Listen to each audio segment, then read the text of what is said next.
Hi everyone, I'm Michelle Keating from Wake Forest School of Medicine, and my poster is on the successful transition to an online intern boot camp that we had to do. My co-authors include John Goforth and Roy Stroud. So this year, as we all know from COVID, was just one heck of a mess. And it actually really hindered our course in the sense that we had the first week of our intern boot camp in February before they match, and then the last 2 weeks of intern boot camp are their last 2 weeks of medical school. So when COVID hit, we actually had already done the first week of the curriculum. We recognized that this was a big shift for the students, and so we were wondering if they would actually like it, if they get anything out of it. And this is a big shift from what we had previously offered in the past. So previously, this had been a conference style course where they had a lot of different large group, small group, different activities, different simulations.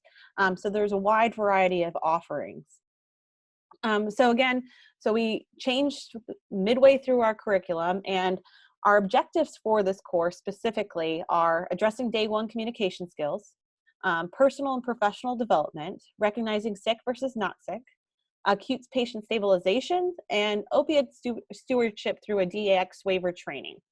When we created this curriculum to be online, we set up the sessions to be synchronous and asynchronous.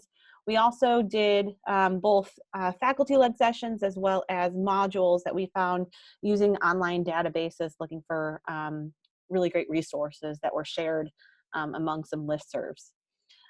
We also incorporated some small group workshops.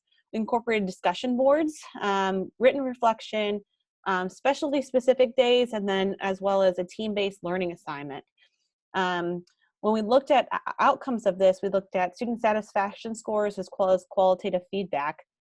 And then we also looked at our other outcomes, which are the written reflections, the discussion board interaction, the completion of the team-based project.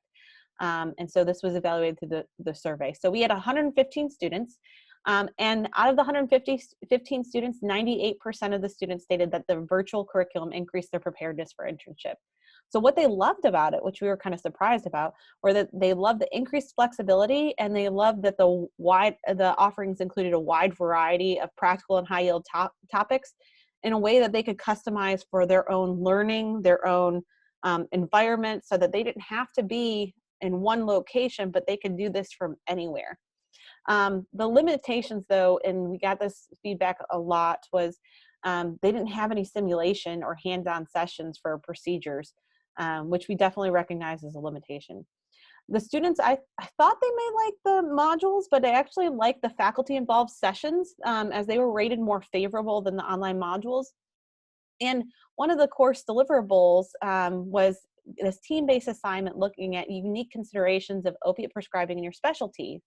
And so this is one of the example of one of the team-based learning assignments. So the students really did a great job of designing and developing these handouts for themselves as well as their other colleagues to take with them as they leave the institution.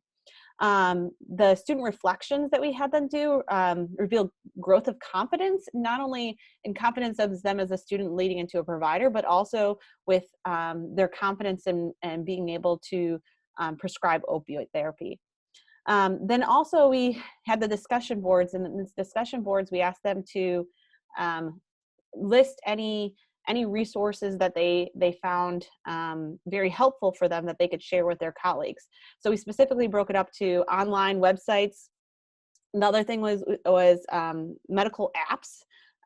So we had online websites, medical apps, and then podcasts, because podcasts are more of an up and coming thing that are now kind of more mainstream. And it was really interesting to see how many different resources they used. And then we actually had a resident on who was on an educational elective and compiled all the discussion boards into a resource for them to take with them as well. And then all of the students completed the DAX waiver training. So again, this table 1 below here kind of shows you the breakdown of if they felt the course, intern bootcamp course helped prepare me for internship. And only 2 people disagreed completely. which is out of 115 is, for me, was a big win. So despite our challenges, we actually were successfully to be able to transfer this into a virtual communicate that had high student engagement, and novel sessions were able to be created because different faculty did not have to be in particular places to do their sessions. So doing it online, virtually through WebEx, actually enhanced our ability to schedule faculty for different educational sessions. Students rated this year's curriculum higher than years prior, so we're very proud of that, and we plan to continue to do future iterations of this in future boot camps. Thank you so much. Hope you have a great day.